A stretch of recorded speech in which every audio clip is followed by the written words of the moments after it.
amazing natural high you can possibly get, and real rush. Absolutely beautiful. I mean, that is addictive, and it's oxygen. In this video, I do the Wim Hof technique with this new toy, the OXIMETER.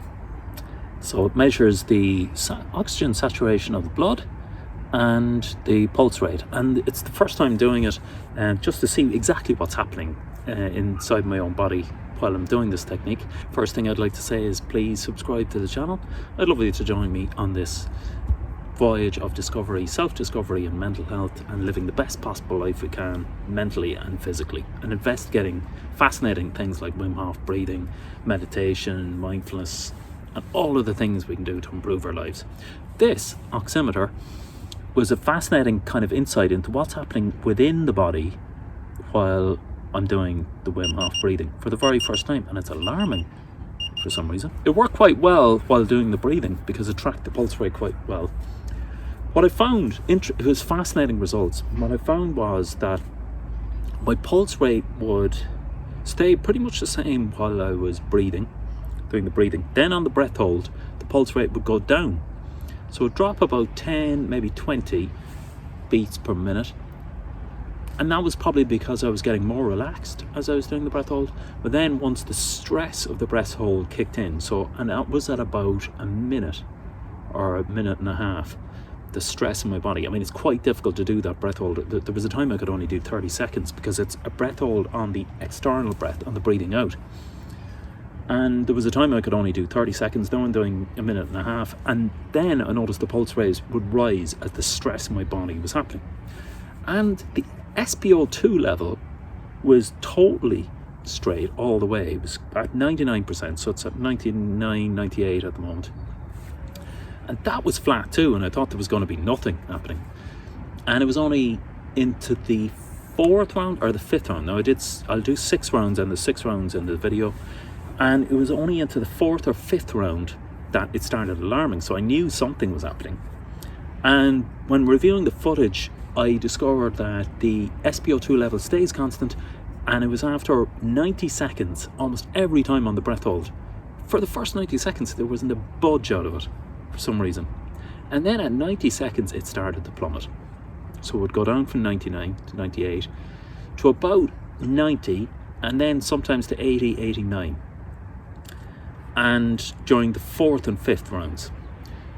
And then I would breathe in, after about 2 minutes, I'd breathe in and do the 15 second breath hold.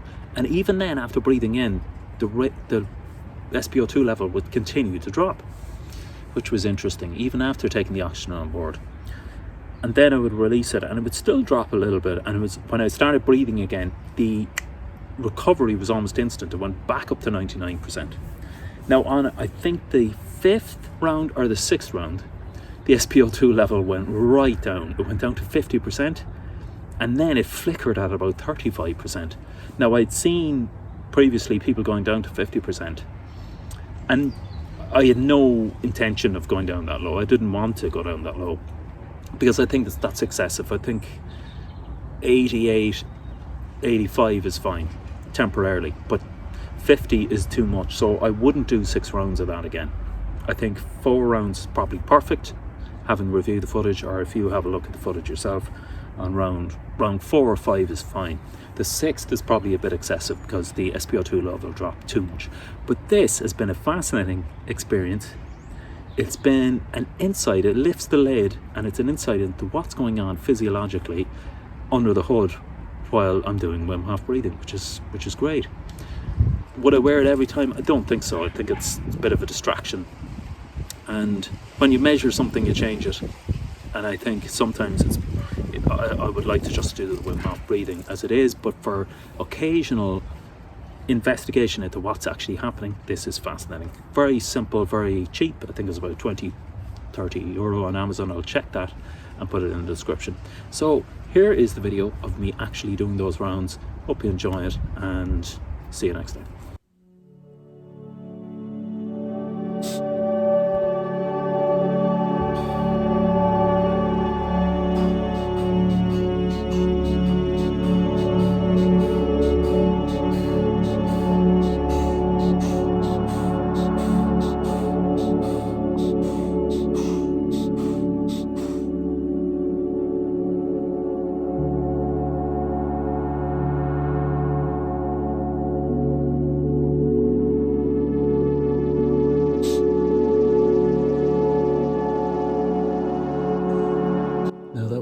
favourite time ever doing the Wim Hof method, and my first time using the oximeter here. And I'm going to keep it on me here, oxygen level and pulse rate, because it has been fascinating to use this while doing the Wim Hof breathing. When I first put it on, I didn't know what to expect, and while I was doing the first few rounds, there was no alarm, nothing was happening, so I just thought it's measuring nothing and it's probably going to measure 1% variance. But then on the third round, I think it was, the alarm went, and that was a sign that something is physiologically happening. It was my first time getting solid verification physiologically that something is happening during the Wim Hof method, because it is a very complicated method. If you listen to Wim Hof's videos and his advice, it's quite difficult to understand what's going on in terms of oxygen saturation in the blood. So the alarm went. I mean, that was a real reawakening for me that my body is reacting pretty significantly to this breathing. And I could feel it anyway, because the alarm went just as the tingling in my feet got pretty intense.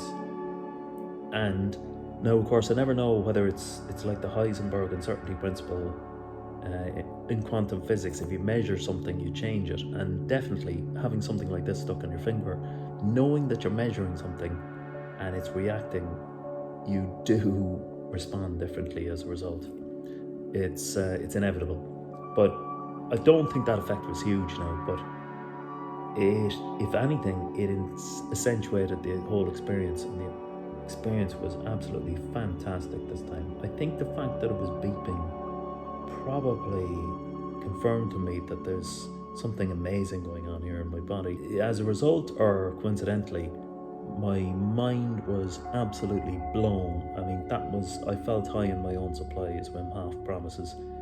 And my mind was, when I breathed in on about the third or fourth round, it was like my mind was blown out in the most beautiful way possible. It was like the most amazing natural high you can possibly get, and real rush, absolutely beautiful. I mean, that is addictive, and it's oxygen. It was alarming, and it was fascinating to see when the alarm was kicking off. So it was on the breath hold.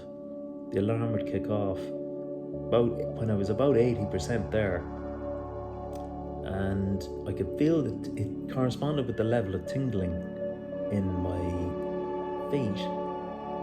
And when the alarm went, I did the breath hold. It was about 80% into the breath hold, continued all the way to the end of the breath hold, and then when I breathed in, it still was alarming. And I think it only stopped when I released the breath and started to do the next round of breathing. Went back down again. Now, the fascinating thing about this is I couldn't read the oximeter here while I was doing it. So I'm going to now go back through the video to see what levels, how it changed, how the level changed. And it's going to be fascinating to actually look at that, how the levels changed while I was doing the different rounds. It's confirmation to me that you do need to do 3 rounds of Wim Hof breathing, because that's when it started to kick in really, and the feeling really intensified. Because sometimes up to now I was only doing 1 round, or maybe 2, but it seems it's definitely worthwhile doing 3 or more. That was something that was fascinating. So this oximeter has been a fantastic experiment. I'm now going to review the footage and see what kind of levels. I hope the levels come out, because it's difficult to see with this item here, and it's quite a small monitor, but hopefully it's clear enough.